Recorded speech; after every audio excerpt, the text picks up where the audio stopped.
You think you know the person you marry until you catch them laughing with someone else like you never existed? My wife didn't just betray me. She destroyed the very idea of family I lived for. But when she played her game, I played Manand. Everyone saw her true face. If you've ever been betrayed by someone you trusted with your life, hit that like button and stay till the end. Because karma didn't just visit her, it made her famous for all the wrong reasons. I used to believe I had everything a man could ask for. A home that smelled of fresh coffee every morning, laughter echoing through the hallways, and a woman who, at least I thought, loved me beyond reason. Her name was Marielle. She wasn't just my wife. She was the center of every decision I made, the rhythm to my quiet world. For 10 years, we built a life together from the ground up. One paycheck, one late-night conversation. One shared dream at a time. I wasn't born into wealth, but she made me feel like I had struck gold simply by finding her. Every morning, I'd wake up to her humming in the kitchen, her hair tied up messily, a streak of flour across her cheek, because she was trying to make pancakes from scratch, even though she knew they'd come out uneven. Our kids would fight over who got the first one, and she'd roll her eyes, pretending to be annoyed. But her smile always gave her away. That was our rhythm, imperfect, noisy, but ours. I remember thinking, this is it. This is what people mean when they talk about home.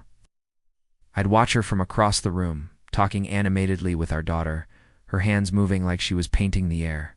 She had this way of making everyone feel seen. Her laughter filled the silence. Her kindness softened my rough edges. I thought she was my safe place, my forever.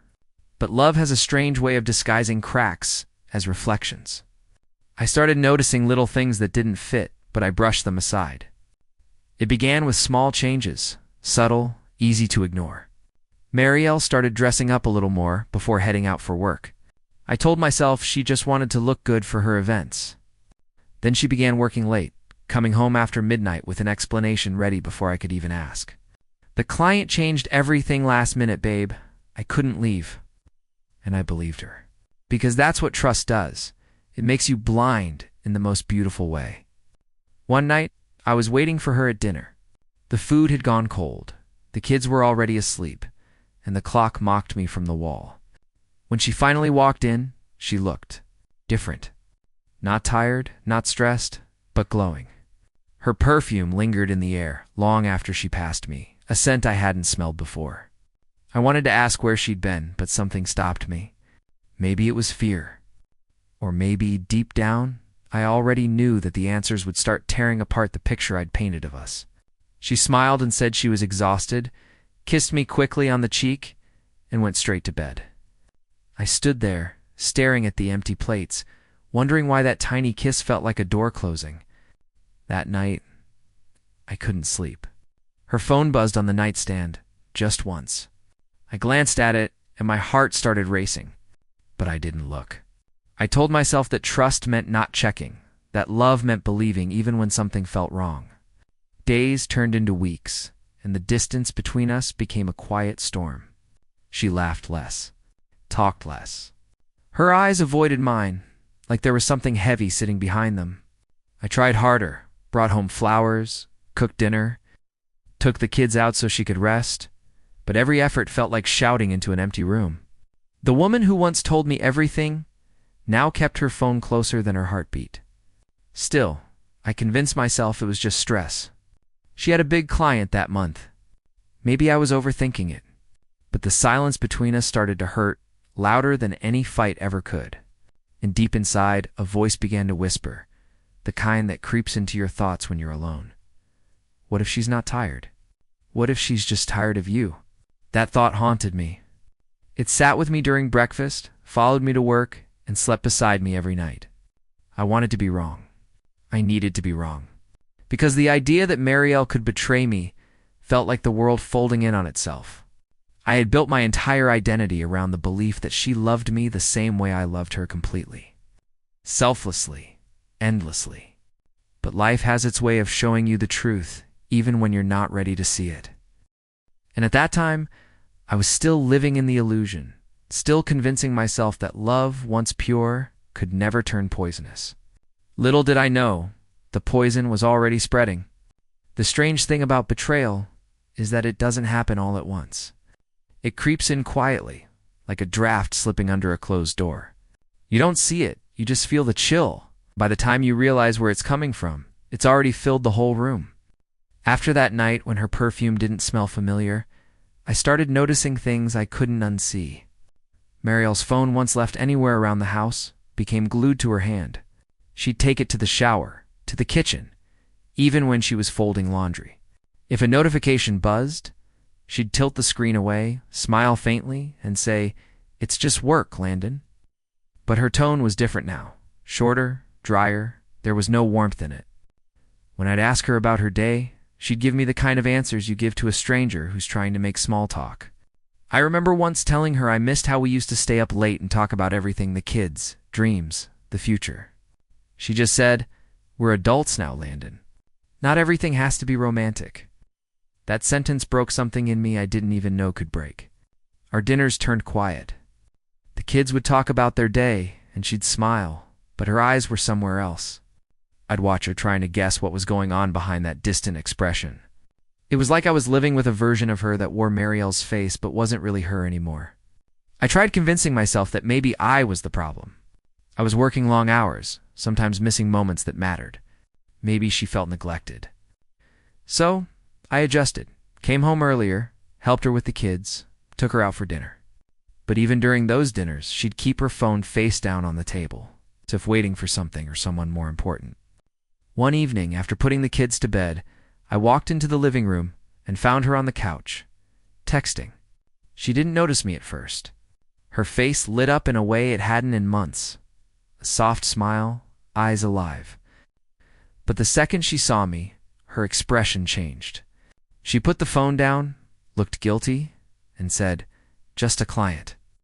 She went upstairs immediately after, leaving me standing there, feeling like I'd just walked into a lie wearing a familiar smile. The unease became constant. I couldn't focus at work. My thoughts kept circling back to her. Then one night the truth finally showed itself, not in a confrontation, but in a vibration. I still remember the sound of her phone buzzing on the nightstand while she showered. I told myself not to look, but curiosity isn't curiosity when it's mixed with fear. It's survival. I picked up her phone. One message glowed on the screen. "Can't stop thinking about last night. You make me forget the world," the name above it. Oliver, event manager. My heart sank so hard I could feel it echo in my chest. My hands trembled, my stomach turned cold, and for a moment, I couldn't breathe. I didn't open the full chat. I didn't need to. Those few words were enough to destroy a decade of love, laughter, and promises. When she came out of the shower, I was sitting on the edge of the bed, staring at the wall. She asked what was wrong, and I just said nothing. My voice didn't even sound like mine. I couldn't confront her yet, not like this. I needed to understand the extent of it. I needed proof, not just pain. That night, I lay beside her, pretending to sleep, listening to her breathe evenly while I drowned in silence. I kept wondering when she'd stopped being my wife and started being someone else's secret. The next morning, she kissed my cheek before leaving for a client brunch, and the lie tasted so casual that it scared me. I knew then that this wasn't a mistake or a one-time lapse. It was a choice she made every day, to lie, to hide, to walk out of our door and into someone else's arms. I didn't cry that day. I didn't shout. I just went to work, smiled when my coworkers joked, and carried the secret like a stone pressing against my ribs. The worst kind of heartbreak isn't the one that makes you scream. It's the one that forces you to act normal when your soul is bleeding. And deep inside, I promised myself one thing. If she ever made me feel invisible again, I'd make sure the whole world saw what she really was. Once you see the first crack, you start noticing all the others. Every word, every excuse, every smile starts to feel rehearsed. I began to study Marielle like a stranger I didn't trust. Every move, every glance, every late-night call she took in the hallway. I told myself I wouldn't confront her until I knew everything. Not because I wanted revenge, but because I wanted the truth to burn her lies, not my anger. It started with quiet observation. She told me she had an event meeting on Thursday evening. I checked her calendar. There was no client listed. I didn't ask questions. I just nodded and waited. That Thursday, she left home in a rush, wearing a dress she hadn't worn in years. Elegant, expensive, and far too beautiful for a meeting. I waited 20 minutes before grabbing my keys. The drive was long, not because of distance, but because of what I feared I'd find.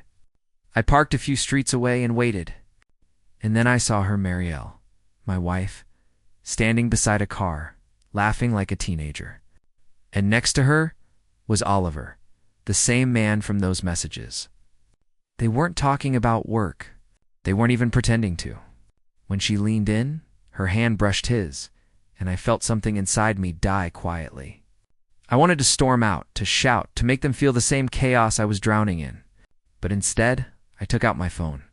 My hands were trembling so badly the screen almost slipped from my grip. But I recorded everything, her smile, her touch, her betrayal framed perfectly under the streetlight. My proof, my pain captured in pixels. Driving home, I didn't cry. I didn't even curse. My silence scared me. It was the kind that grows in people who have stopped hoping. When she returned home that night, she kissed me on the forehead, said, "You're still awake?" I nodded, smiled, and told her, just finishing some work. She went to bed, humming softly. I watched her from the doorway, this woman who had burned down our family and still looked like the love of my life. Over the next few days, I collected everything. Screenshots, call logs, pictures, voice notes. I became a ghost in my own house, pretending everything was normal, while documenting every lie she spoke. I'd say, "How was your day?" and record her answer in my mind, matching it later with the messages I found between her and him. Each proof made me colder, sharper. Then came the night I chose to end it. Not quietly, not behind closed doors. I wanted the truth to have an audience, the same way her lies did. Her parents were visiting that weekend for dinner. She cooked her favorite pasta, set the table, smiled as if our home wasn't built on deceit. I played along, every word measured, every smile controlled. When dinner was almost over, I connected my phone to the TV. I said I wanted to show a short video, a surprise for the family, I told them. Marielle's smile brightened. She had no idea. The screen flickered. For a few seconds, there was silence, and then her voice filled the room. I can't stop thinking about last night, followed by laughter. The video I'd recorded played next, her and Oliver together. The room exploded. Her mother gasped. Her father slammed his hand on the table, shouting her name. The kids froze. And Marielle, she went pale. Tears filled her eyes. Her lips trembled. And all she could say was, "Landon, please." But I didn't speak. I just looked at her, really looked for the first time in months. And I saw not the woman I married, but the stranger who wore her skin. She tried to explain, begged me to stop the video, but it was too late. The truth was out. The damage was done. Every lie she'd told now hung in the air for everyone to see. I stood up, grabbed my keys, and said quietly, "Dinner's over." As I walked out, I heard her sob, her father yelling, her world collapsing behind me. And yet, I felt nothing. Not victory, not anger. Just the calm that comes when the storm inside finally runs out of thunder. That night, I didn't just expose her. I ended the illusion we'd both been living in. And from that moment on, I knew karma had just begun her work. The morning after the dinner felt eerily quiet. The kind of silence that doesn't come from peace, but from wreckage. The house smelled of last night's food, but the laughter that once filled it was gone. I sat at the kitchen table with a cup of coffee I couldn't taste, staring at the empty chair across from me, the one where Marielle used to sit. She hadn't come home that night, and for the first time in a long time, I didn't care where she was. The kids were confused. My son asked if Mom was coming back, and I didn't have an answer. How do you explain to a child that love can rot? That sometimes the person who tucks you into bed is also the one tearing your family apart? I just told him, Mom needs time to think. It was the easiest lie I've ever told. Marielle tried calling me that afternoon. I let it ring. Then another call. Then another. Finally, a text came in. "Please, Landon." Let's talk. I stared at it until the words blurred. There was nothing left to talk about. She'd said everything through her actions. Over the next few days, everything began to crumble for her. Not because I did anything, but because truth travels fast when you've built your life on lies. Her father, ashamed and furious, told her to move out of their family home. Her friends, the ones she used to gossip with about her perfect marriage, stopped replying to her messages. And Oliver, her partner in deceit, vanished like smoke. I heard from a mutual friend that his wife had found out too. She'd leaked screenshots to their clients, and within a week, Oliver lost his job. Mariel's event planning business relied on reputation.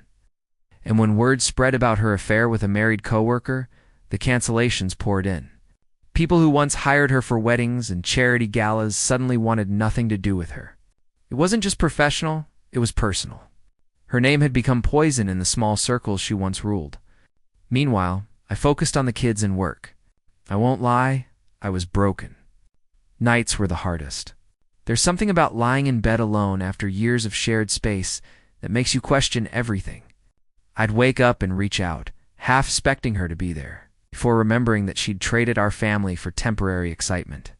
But with every sunrise, the pain dulled a little more. I started running in the mornings, journaling at night. Writing helped. It gave structure to the chaos she left behind. One evening, weeks after the fallout, Marielle showed up at the house. Her eyes were swollen, her clothes wrinkled, and she looked smaller somehow, like guilt had taken pieces of her. She stood at the door whispering, "I lost everything, Landon." I looked at her for a long time, trying to feel something, anger, pity, love, but there was only emptiness. I said, "No, Marielle, you gave everything away. No one stole it from you," she cried. Begged to see the kids, to talk, to explain. But what could she explain? That the thrill was worth more than the vows. That the moment she laughed with another man meant nothing. I told her she could see the kids on weekends, but I couldn't let her back into our lives. Not again. Not ever. She left without another word. I watched her walk down the driveway, shoulders shaking, the same way I had watched her walk out on our marriage long before she ever knew I knew. A few months later, I heard she'd moved to another city, smaller, quieter. No one there knew her story, but I did, and so did karma. Because I didn't need to destroy her. The truth had already done that for me. Sometimes revenge doesn't come with fire or fury. Sometimes it's just silence, watching the person who betrayed you face the weight of their own choices. And as I sat on the porch that evening, watching the kids play in the yard, I realized something. Peace doesn't come from payback. It comes from walking away and letting karma do what it does best, balance the scales. Time has a strange way of healing you in pieces. At first, you think you'll never stop bleeding, that every morning will feel like waking up to the same wreckage. But slowly, the pain starts to fade into memory. It doesn't disappear, but it changes shape. It becomes something you learn to live with, something that reminds you of who you used to be and who you refuse to become again. Months passed, and I began rebuilding my life from the ground up. It wasn't easy. Every corner of that house held a ghost, a laugh, a scent, a memory. I changed the furniture, painted the walls, but no matter what I did, I could still feel her shadow in the spaces she once filled. The only thing that truly helped was the kids. Their laughter, their questions, their innocence, they gave me purpose when I felt hollow. At first, they asked about their mother every night. "When's Mom coming home?" My daughter would whisper. I never spoke badly about Marielle to them. As much as I wanted to tell them everything, I knew one day they'd grow up and see the truth for themselves. So I simply said, "Mom loves you. She just made some mistakes." It wasn't the whole truth, but it was enough for now. The hardest part was forgiving myself. Not her, but me. I kept replaying moments, wondering if there was something I could have done differently. Maybe if I'd noticed sooner, loved harder, been less distracted by work. But healing begins when you stop apologizing for someone else's choices. I realized Marielle didn't cheat because I lacked something. She cheated because she lacked everything: honesty, loyalty, self-control. Her betrayal wasn't a reflection of my worth. It was a mirror of her emptiness. One evening, I found myself sitting outside on the porch, the kids asleep, the air cool and still. I thought about how far we'd come from the chaos of that dinner night to the quiet stability of our new normal. I didn't feel anger anymore, just clarity. I finally understood that revenge wasn't about hurting her back. It was about reclaiming my peace, and that peace had finally found me. Marielle reached out again months later. She said she was sorry that she'd been seeing a therapist, that she'd lost everything, her business, her friends, her reputation. She wanted closure. I agreed to meet her, not out of love, but because I needed to close that chapter properly. When I saw her, I barely recognized the woman sitting across from me. The confident, radiant Marielle I once adored was gone, replaced by someone fragile, eyes dim with regret. She said she hated herself for what she'd done. She thought the affair would make her feel alive, but all it did was destroy the very life she'd built. I listened quietly, not because I owed her that, but because I wanted to finally hear the truth from her own lips. When she finished, I told her the only thing that came to mind. I didn't destroy you, Marielle. Your choices did. You thought you could hide the truth, but truth has a way of finding daylight, even through the darkest lies. She cried, and I didn't comfort her. I just stood, said goodbye, and walked away. Not out of cruelty, but because I was finally free. Now when I look back, I don't see her betrayal as the end of my story. I see it as the beginning of something better.